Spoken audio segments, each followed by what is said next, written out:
I never expected going vegan would cause this. My life has literally changed forever.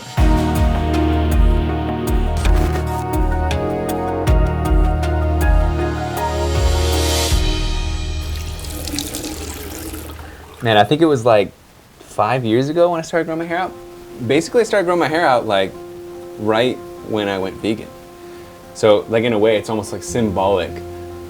As long as my hair is as long as I've been vegan. It's a pretty interesting thing to think about.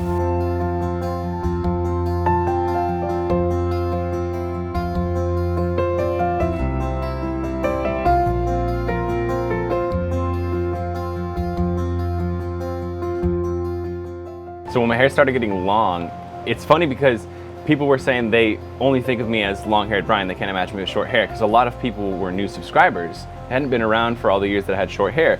So for them, they thought of me as long-haired Brian. But for me, I still hadn't quite had it click in my mind that I had long hair. So I still identified as short hair Brian, who just now kind of was having a long hair phase.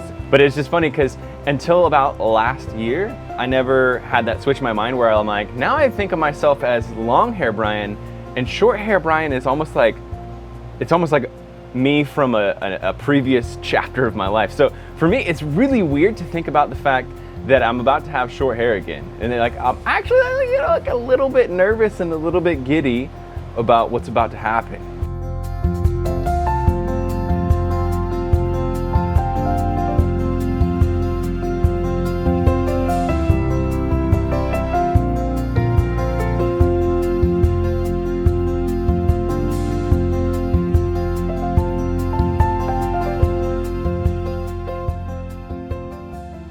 Yeah, I was trying to figure out how to do it, but the dude I usually do, 5 years ago when I used to get my hair cut, it's just all he knows is standard stuff. And I'm like, is he gonna do the donation thing right? So what the best thing to do, because it's so long, is to section it into 4. Oh, so you do know. Mm-hmm. So you section it into 4, and then you go as tight as you can with the ponytail, and you cut the ponytail off right underneath it, and then you can do your hair after however you want once you get the most of the length off that you can get. So yeah, I'm confident now. Cool. You definitely know what's going on. So I've talked about this before on my channel, but I like to introduce something I call chapter changes into my life. And basically all this is just doing something that is different so that you can break up the routine and get myself out of doing the same thing over and over and not get too comfortable or complacent in what I'm doing with my life. So around a year into growing my hair, just because I wanted a chapter change, I was introduced to the idea of donating your hair.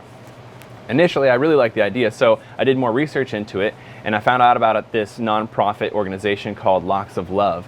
And basically what they do is they find kids who have lost their hair because of medical conditions like alopecia, and then they provide them wigs for free, which I thought was really, really cool. And as I looked into it more, I started going through their social media, their Facebook, their Instagram, and I saw this picture of this girl with the biggest smile ever with her wig on, and it just hit me right in the heart. And from that point on, I just knew, it clicked in my head, I'm gonna hit those hair requirement lengths so that I can actually donate my hair. And I think their hair requirement length was 10 inches, and I'm pretty sure we're pretty far past that. So that was the moment that everything kind of changed for me, and I knew I wanted to donate my hair.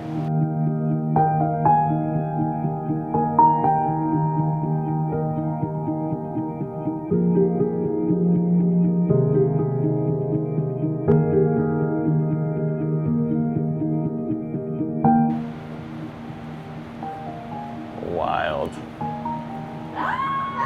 Oh my gosh! Dang.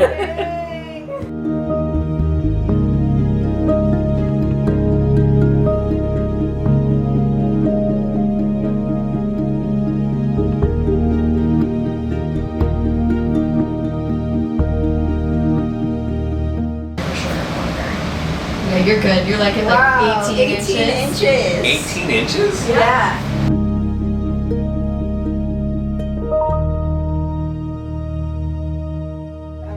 All right. I'm scared. I don't know if I want to. I don't know if I want to look. Are we ready? I'm ready. Should I do it? Yeah. Oh man. Wow. So. I feel like I look younger. Yeah. That's so crazy. Wow, I can feel my head. This is sick, dude. That looks so good. Oh, it's so good. It's not itchy or anything anymore. This is sick. Wow. Nice. So I like to think that I've always been a kind person, but I think like most people, I focus on things that have affected me. So for me, that's acne. And when I went vegan, my world kind of started shifting, and I started to take that same deep empathetic feeling I have towards acne and people who have suffered with acne, and I started shifting that towards just literally any other living being. And over time, I think every year that I was vegan, I kind of developed this feeling of like I wanted to do anything I could possibly do to help anybody else. And so in a way, because I went vegan, it made it so that I wanted to grow my hair out for 5 years. And now I lost it, I chopped it off, and I'm really stoked about this. It's something that I think in the future I'm gonna do again, maybe after having short hair for a little bit longer, maybe a couple of years. And I think I'll do the same process again. But it's crazy that it's just like changed my worldview and just changed the way that I think about how I can impact others, even if it isn't something that I've personally suffered through. And so I think that's like an awesome transformation in my own life. And to be fair, veganism and man buns go hand in hand. So that was definitely a plus as well.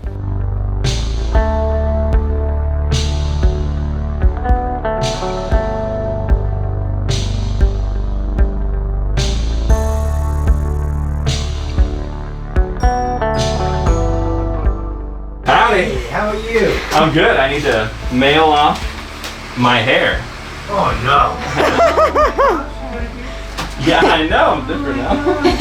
Yeah, so I'm donating it to Locks of Love. And so I probably think a box or something like that. Okay, we can do that. Here we go though. Receipt. Said it's gonna be there on Monday. And we're done. That's Yay. it. I'm so stoked. Yes, this is so sick. I'm done. I'm happy. It's time to have some lunch. So I chose Locks of Love to donate my hair to because once I found about the story, I just felt like this is a company that I really, really wanted to support. So the CEO, Mrs. Kaufman, lost her hair in her 20s to alopecia. That already is enough to get somebody motivated to want to help other people with the same struggle. But then she had a daughter, and when her daughter turned 4 years old, her daughter lost her hair to alopecia as well.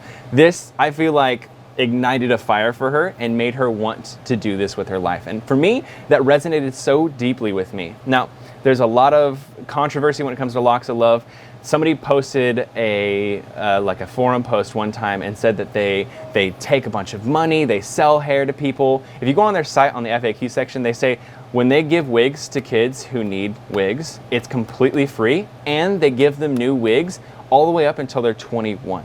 So the controversy happened because Locks of Love does sell hair that doesn't qualify for wigs. If it's too short, if it's bleached, or if it's gray hair, they'll sell it to offset the amount of money they need to put into actually producing the wigs. So they have to pay the people who actually process the wigs and turn them into wigs. So for me, I just really didn't like seeing that a company that's doing so much good was being dragged through the mud and has this bad reputation, even though they're doing amazing things. I looked into it, and the CEO, Ms. Kaufman, only makes $64K in 2015. And so a lot of other charities, the CEO make millions of dollars. So for me, I felt like, I know it's not the popular opinion. I know some people are gonna get controversial about this, but when I find something that I believe in, I stand up for it, even if I'm gonna get backlash for it. And so Locks of Love for me, I feel like is an amazing organization, and I felt like I wanted to not only support and donate, but also bring a little bit of awareness that they are an amazing company that's doing amazing things for kids who need these wigs. So my hope is that people will see this video and they'll follow suit. You know, it's fun to grow your hair out, it's fun to cause your own chapter break, but you can literally change a kid's life by donating your hair, and you can help them regain their confidence. And I think that is beautiful.